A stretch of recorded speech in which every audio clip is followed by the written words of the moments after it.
Welcome to Get to Know the Speaker of Digital Confex. Today we have with us Amey Subhash Lakeshri, who is Director of Cyber Forensic and Privacy at EY. He will be speaking on the topic cybersecurity in the digital age, protecting data in a hyper-connected world during the Information and Technology Conference happening at Le Méridien in New Delhi on 22nd September 2023. Hi Amey, welcome to the chat show. Hi, thanks, Ayush. Hope all well. It's pleasure to have you on the chat show. Amey, so please give us a brief introduction of yourself and your field of expertise for the audience. Sure, thanks, Ayush. So, my name is Amey Subhash Lakeshri. Okay. Currently, I'm director in Ernst Young, and I look after the practice of cyber forensics, incident response, and privacy. And I have around 13 plus years of experience, and I love to contribute back to the industry. That's what I feel as my duty, right? So, whenever I get an opportunity, I like to go and speak or discuss various thoughts and get insights from the industry leaders as well. And I've done my BE in electronics and telecommunication, and I've started my career in networking. Then it goes like a network security, cyber security, compliance. The journey stands like that. Initial almost 10 years I have spent in industry, and then I moved to the other side of the table where I'm in consulting now. So I'm getting flavor of this and both the sides together now. So it's a great and learning journey so far, and I would like to keep learning about the things. And mostly, apart from that, I've been uh, part of various group discussion, panel discussion, round tables, being moderator, being speaker. So I'm fortunate enough and thankful enough to the industry that I keep on getting this kind of opportunity, and thanks to Digital Conflicts as well for this thing. Yeah. So, how excited are you for this event? Absolutely. I mean, this is something I told you, right? It is like my passion, right? Uh, Although you will see me working 16 hours, 18 hours most of the time, but still I will try to get 10 minutes, 5 minutes out of that schedule to read something. If someone is talking on LinkedIn or any other speaking opportunity, I'll try to go and understand what the context is or what they are talking about. And if I get an opportunity, definitely I'll be the first one who will go and ask that. I will be the one who will come there and give my contribution back to the industry. That's what my I feel as my duty, and I'm very much excited to be there, and meet a lot of different industry experts and veterans and get insights, especially after the we are talking about data protection after a long time again. It's in the news, right? I'm pretty sure that we'll have some more like confirmed news about it and more insights about it in that session as well. So that is something I'm looking after from data protection. And apart from that, definitely there are different topics that have gone through your agenda, and pretty much excited to be part, of that particular discussion to understand. And if I may get an opportunity, I'll definitely ask some questions to the speakers over there as well. So I'm quite excited, Anish. Thank you. Thank you, Amey. So, moving forward, I have a few questions for you today. Sure. So, the first question is, can you help us understand what or how has your experience in the field of cybersecurity, privacy, and forensic investigation have been? Perfect. Also, it's a good journey so far. I'll say I'm fortunate enough to have a good people around, right, who have given me opportunity since my first job. So, of course, there are certain things happen, but you have to take your way out of that, right? So I started, as I said, with networking. Right. I've actually gone through CCNA, CCNP. Till that level, I have learned. I'm certified with that. It's it's the way I have also handled a complex network. So I've served to like government of Maharashtra. Right. I've served to product companies. I've served to the different IT companies as well. Right. So somehow I got a good exposure about networking. Then slowly I started understanding about network security, because network is there and then we need to protect it. So it was the era of 2012 to 2013, where after that I started moving to network security. Then next I understood it's all about information security as well, right? Then I jumped and then I started understanding compliances, SOC 1, SOC 2, ISO, etc. So there is one small point I would like to mention is if you see the Y2K, right, where all computer things started, right? We have seen it was all asset driven. If you see ISO 27001 2005, the policy and the compliance was asset driven. The next decade came where we got everything process driven. That is ISO 27001 2000. And moving next, now everything is data driven, right? But that doesn't mean we can forget asset and process. So it's all we have to marry people, process, and technology. So my point is, nowadays I've seen some kids are directly jumping into the cybersecurity domain, which is they are very enthusiastic into that. But the point is, they need to also understand the network. They need to understand the infra environment, data, systems, people, processes. What are you protecting? To whom? What are you protecting?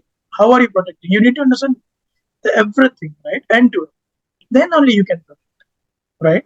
So that's what I try to learn from others, from my mentors and everyone who guided me. And that's what the message I would like to continue giving to the juniors and kids as well. Please do try to learn a lot of things from cybersecurity, but before that, try to understand what is network, infra, what are the basics of networking and all that. You should understand, and that's what I've followed so far. And now, since I have around more than 50 plus people directly reporting to me, and that helps me a lot to learn from those youngsters as well. The kids who are coming, so I keep on recruiting every quarter, and new things come, new energy comes into the team because of that. And again, we encourage people also along with me myself to go and keep learning. So I've learned CSSP, CSM, right? I'm ISO certified, I'm PCI DSS certified. So all those things, the journey I have taken, and keep going with that.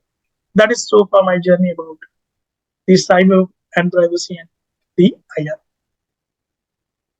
It was great to know about your journey and also how you give message to young generation, how can they pursue it also.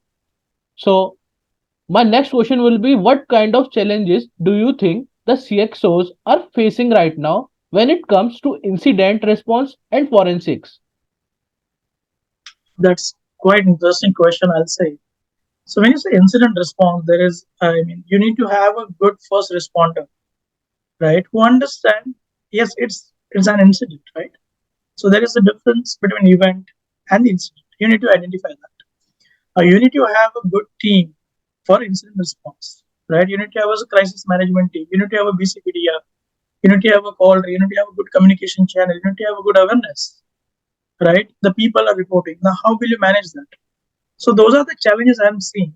The CXOs are facing that awareness is the biggest challenge, right? And after that, even I have seen logging. So we deal with a lot of ransomware investigation, a lot of cyber incident investigation. Let it be the biggest in the globe also. We have been there, right? So some of the basic elements are missing sometimes. Like big of the big organization having everything. The best of best firewall, best of best SIEM, best of best XDR. And some mistake they do in a process. And because of that, door gets open, right?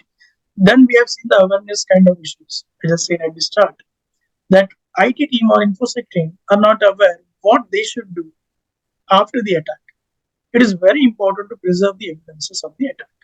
Why? Because to investigate, to understand the root cause, right? We need to understand that. You need to have a right logging mechanism. If it is not there, then when the forensic team comes into the picture, they take a lot of time to carve out the evidences because logging is not available. Basic evidence is not available. So that is a challenge we have seen. I'll give you an example. There has been one particular client a few years back.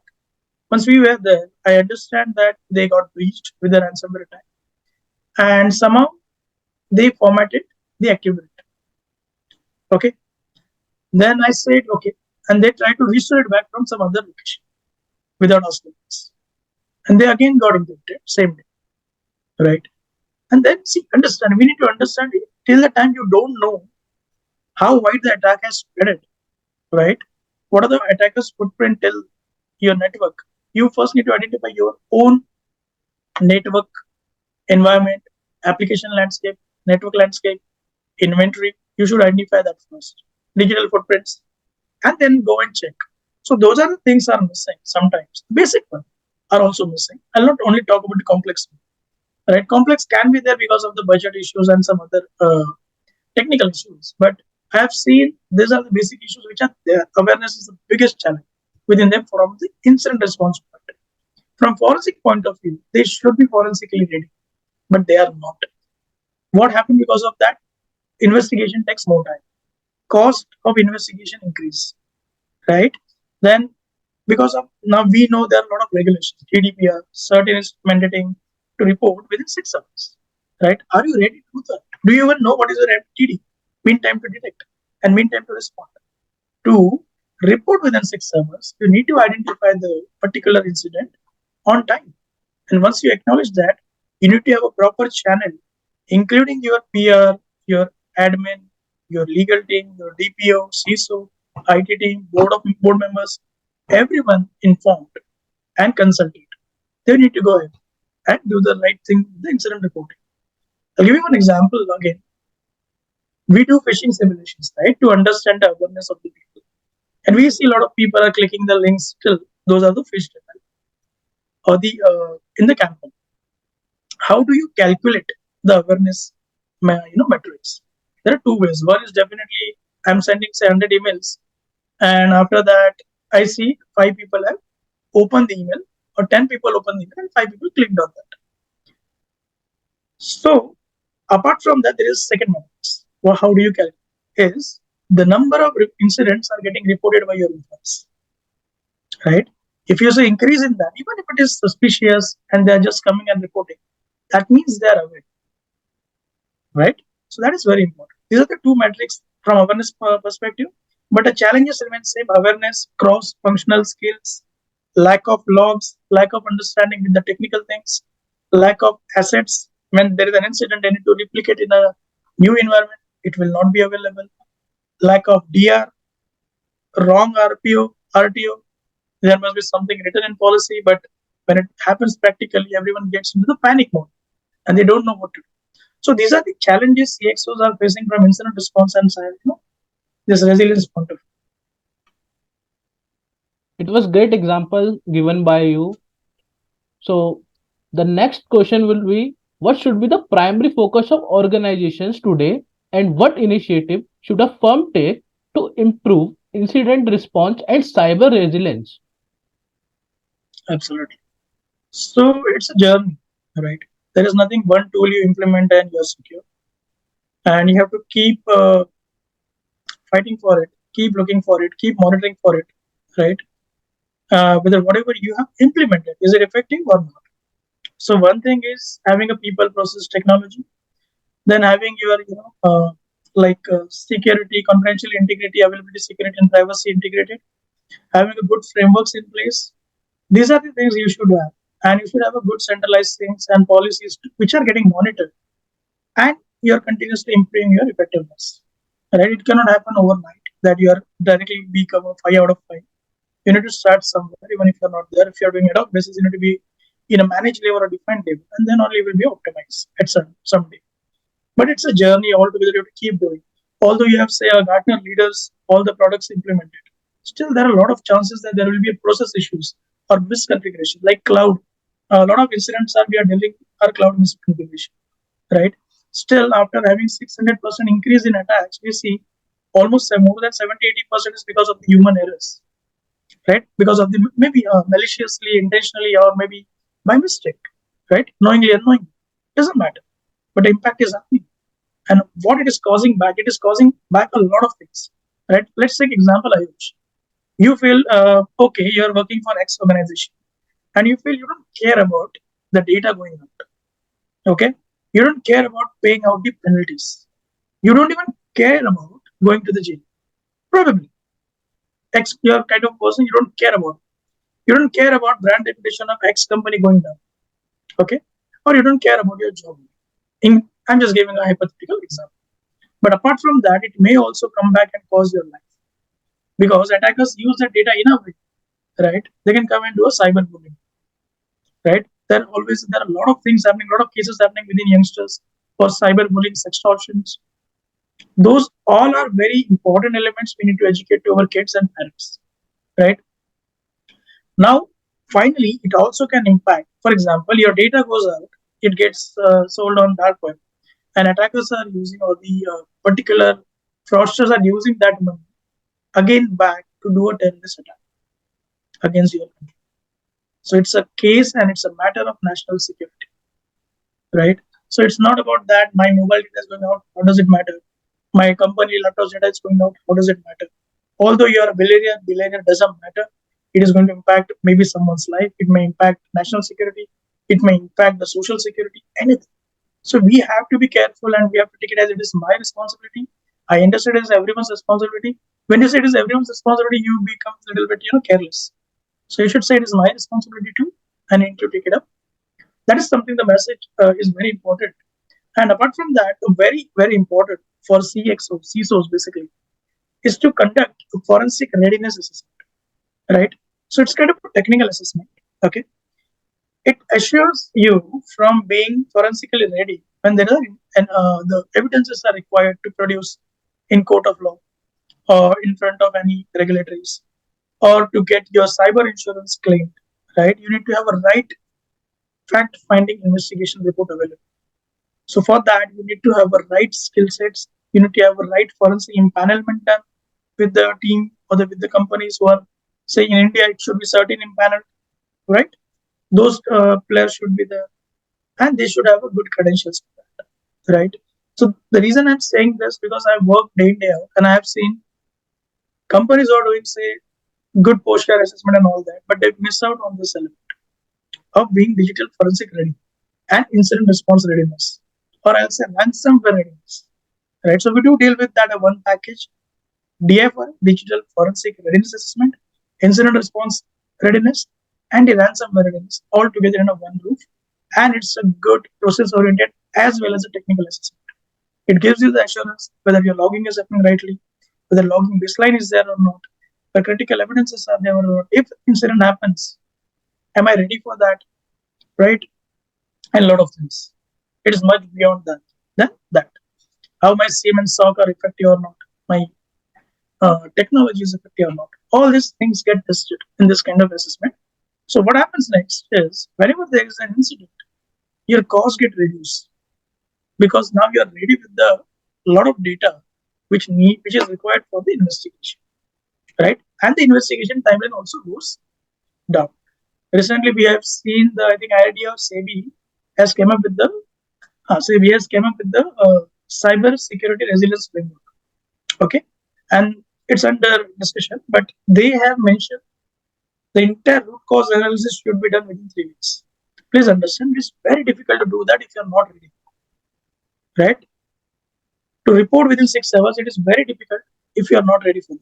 If you don't have that awareness, if you don't have that skill sets, if you don't have the right controls, if you haven't tested, you'll be in trouble, right? Or probably you don't even know whether I've been breached or not, right? That is the important question because I have seen in most of the attacks, attackers were sitting in the network for more than, say, almost more than 150, 180 days. He was there in the network, he just understanding the entire pattern, business, email compromise. He want to do the BEC or he want to do the lateral movement. He will gather all the information. The day he is done with that, he will take all the data out and he will encrypt the systems and they will ask for the ransom. Right? And there are kind of different angles to that double extortion and all that. There are a lot of ways of they are now dealing with, and this is other typical modus operandi of the ransomware. And nowadays, the ransomware group are like as a service are available, right? So they understand the complexity is increasing from their side as well. They are also using AI/ML to attack, right? Earlier it was like script kiddies who were doing this job. Now we have sophisticated attackers who are doing that, or the state-sponsored attackers who are doing that. We have seen that in Russia versus Ukraine as well, right? So that maturity has increased over there. So we also need to take a step ahead and do and protect. One stat is that attackers are 40-50% faster to weaponize the vulnerability than the defender is taking time to remediate that. Right? So they're much faster. They need one chance. We have to keep protecting. Right? So breach will happen. Please understand. They will keep attacking. Breach will happen. There is a high probability it will happen. One day, some other day, or it may have already happened. So how do you identify that? You have to keep doing this kind of assessment. You need to do a compromise assessment. That is a cyber forensic detection. whether you're already breached, is there any malicious activities are happening, okay, and is there anyone sitting inside your network.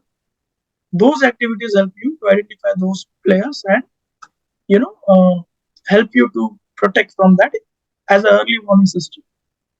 Okay, the ransomware readiness is an early warning system we help. Okay, what is your ransomware susceptibility index? How much susceptible you are to the ransomware attack? That's what we can tell. Okay, with some algorithm, with some assessment and all that. Those are the things. Proactive assessment is very much required. But again, you have to be ready if there's an incident because it may happen now or today or later, right? So just to summarize, forensic readiness important. Then you need to have an incident response plan. You need to have a good backup, right? You need to keep on doing the drills so that you understand my primary, secondary, DCDR is working fine. So that now your business is good. Your people should be aware what to do. Your employees should be aware. Your board should be aware. And management should be aware. Your management, your technical team should be aligned. So there has to be collaboration between everyone, right? For that, you need to have a right skill set and right awareness trainings to be performed, like tabletop exercise, skits. So we perform skits in a unique way to the boards. We perform the live act shows, right? And help them understand how it will happen. Simple. If you go to the, one of these reputed hotel, they are asking for a room upgrade. They are asking you to wait. And within that, 1 minute, 2 minute discussion, you're getting a call. Okay, you're getting a message. Please click on that and upgrade your room. You'll get a 10,000 membership discount and all that. You're in a hurry, you will do that, right? The moment you do that, you say, okay, it's a fraudster who have asked for that. And it's very easy to, and can be done. It is very easy to do, right? For fraudster. We connect to the survey network so this they can sniff the traffic and do it. So there are a lot of ways. This is one of the technique I told you. So protecting is very essential, but detecting is also very essential. So you need to detect, identify what are your gaps. That's what I would like to say. It was great to know about your experience and especially about incidents response that you are awareing people about it. So my last question will be that what are your hobbies? Like what you love to do in your pastime? Okay, cool. So I like to play snooker. I like to play chess and cricket. These are the three games now I'm playing. Of course, in college time we used to play anything, volleyball, football, anything, right? But these are the three things I do. And apart from that, of course, I like to watch movies or listening 90s Bollywood music. Okay, and again, cyber is my passion. Okay, forensic investigations is my passion. So that is something I keep on reading, right? As I said, so I like to read the not much like books, but I like to read on the content blogs and everything, the messages people are giving. I like to talk to this kind of experts. I usually give a call over weekend to some of the CXOs and all that if they are available, who are good friend of mine, and just keep on talking to them. And that gives me a lot of insights while discussing different topics and different discussions, right? And helps you to grow and improve. And these are my hobbies, Ayush. Thanks, Amey. It was great connecting with you. And I am thrilled with your excitement to join our conference. So, any word for our participant who will be joining in the conference? Definitely, I'll say please do join, right? And please ask questions, okay? And I understand you might be, if you're at some good level, you might be aware of 90% of the things, but it's up to us to go into the event and grab the knowledge, right? From the industry experts. Please understand, for example, I have been given a topic, one topic. I have to restrict myself over that particular topic, but once I'm down, people can interact and ask many questions. So my message to the audience would be: please do join, ask more and more questions. That also helps, speakers like us also to improve next time. Right? That is something I would like to give a message to them. It was great and good to know about you and your all the experience. And I think audience will relish all the points that you have told us. Thank you for your time, Amey. And to all the participants, do not miss this session happening on Information Technology Confex on 22nd September, presented by Digital Confex at Le Meridien in New Delhi. Get a great chance to connect with him in person. See you soon, Amey. Thanks, Ayush. See you. Bye. Take care.